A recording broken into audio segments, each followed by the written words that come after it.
સુખની ચરમસીમા કદી હોતી જ નથી. કોઈ વ્યક્તિ એમનો કે આજે બસ હવે હું ખૂબ સુખી છું, પણ દુઃખની ગરિમા કેટલી છે ને તેથી મને સમજાણી કે આપણો વાલો દીકરો આપણા વચ્ચેથી વયો જાય.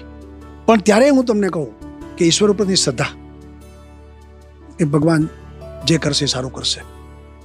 અને બે વસ્તુ બની કે એક તો એ પૂજિત મારો જે દીકરો હતો એની યાદમાં આજે હું ટ્રસ્ટ જે ચલાવું છું છેલ્લા 30 વર્ષથી, કચરા વીણતા બાળકોથી માંડીને તેજસ્વી ગરીબ બાળકોને જ્ઞાન પ્રબોધિની પ્રોજેક્ટમાં દત્તક લઈને આજે મારા 300થી વધુ બાળકો ડૉક્ટર, એન્જિનિયર, ગરીબ બાળકોને મેં બનાવ્યા છે.